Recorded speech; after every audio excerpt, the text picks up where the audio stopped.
Olá, minhas amigas e meus amigos da resistência ao fascismo, às imbecilidades e às estupidezas. Alegrias! Ministério Público denunciará Flávio e Queiroz. Vejam.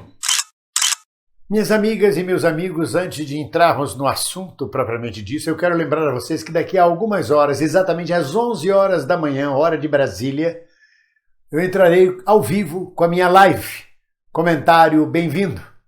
Uma hora de um bate-papo com humor e muita análise política, feita com o meu humor e com a minha verve política, com o pouco que aprendi. Não perca, às 11 horas, daqui a pouco, aqui no canal. Mas a mídia anuncia que nesta sexta-feira, amanhã, portanto, o Ministério Público deve entrar com uma denúncia contra o Flávio Bolsonaro e o Fabrício Queiroz, denunciando eles por peculato e organização criminosa. Todo advogado, todo jurista, todo criminoso sabe que um processo, para dar andamento, para ter resultado positivo, tem que ser muito bem amarrado. Não pode deixar furo, não pode deixar pontas soltas para que o advogado de defesa do criminoso possa se pegar nestas pontas e prorrogar, e prolongar, e embargar, barganhar o processo. E me parece que é o que o Ministério Público do Rio de Janeiro está fazendo ao denunciar o Flávio e o Queiroz por peculato e por organização criminosa. Ele não denuncia por associação criminosa, e sim por organização criminosa, o que no Código Penal prevê uma pena muito maior. Associação criminosa, por exemplo, é quando os bicheiros se reúnem para praticar uma contravenção penal. Como a contravenção tem uma pena muito baixa, esta associação criminosa não prospera.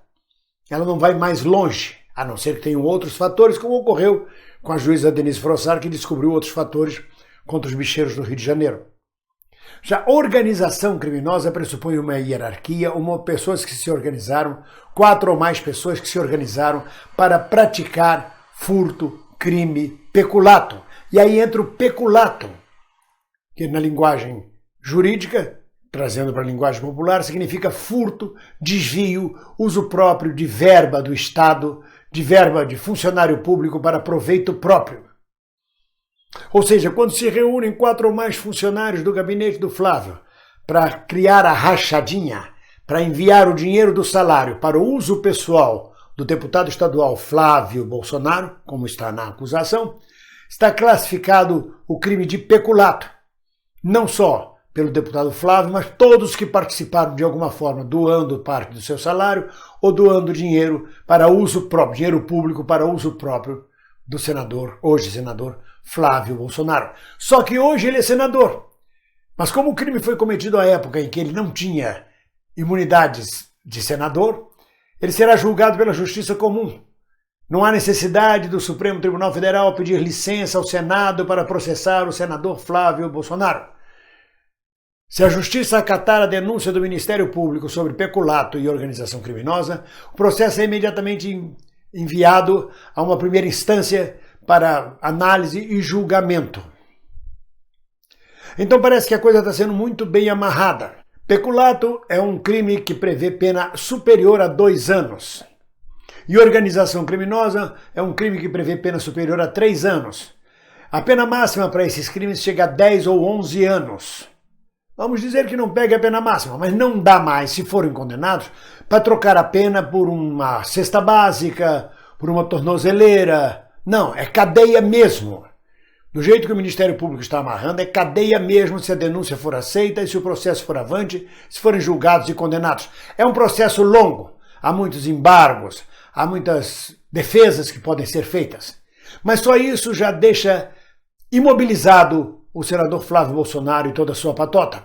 Como atinge o fígado do governo Bolsonaro, porque atinge o filho mais velho, logo ele, de saída, o grande senador, o grande herdeiro político de Bolsonaro. Não é à toa que há 7 dias, pelo menos, o nosso ouvido está sendo poupado das besteiras, das escatologias, das agressões verbais de Jair Bolsonaro e de Carlos Bolsonaro. A família está toda quietinha, a família recolheu-se, que era toda bravateira, que ia fazer, que ia chamar as Forças Armadas, que ia acontecer, que seria terrível, catastrófico. O próprio general Heleno Augusto foi obrigado a negar Bolsonaro em depoimento, sob pena de incorrer em crime de falsidade ideológica. A semana não tem sido boa, não sopram bons ventos para o lado da família. Foi obrigado a demitir Weintraub, achando que podia negociar com o Supremo uma trégua.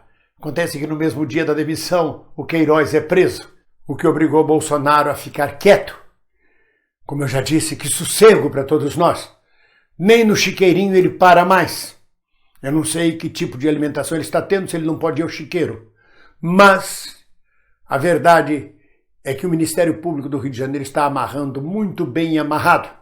Vai depender ou não da Justiça aceitar a denúncia. E a partir daí instaura-se o processo, que é longo, que é demorado, mas que é uma pedra no sapato, que é um calo apertado de Flávio Bolsonaro e de Fabrício Queiroz. E ainda correndo uma ameaça. A prisão da mulher de Queiroz. Queiroz anda muito preocupado se vão prender a mulher dele. Provavelmente não prenderam ainda, acredito que a polícia já saiba onde ela está. E não prenderam ainda porque deve estar pressionando ele a uma delação. Pressionando ele a amolecer. Do tipo, pode ser, especulação minha, mas pode ser. A gente deixa a sua mulher um tempo em paz, em troca de você abrir o bico, em troca de você ajudar nas investigações. Pode acontecer de tudo. Pode. Quem sobreviver, verá. Até lá, nós estamos juntos. Ninguém solta a mão de ninguém. E não se esqueçam, daqui a algumas horas, a minha live ao vivo, comentário do Bem-vindo aqui neste canal. Vamos comentar sobre tudo isso e muito mais. Um abraço!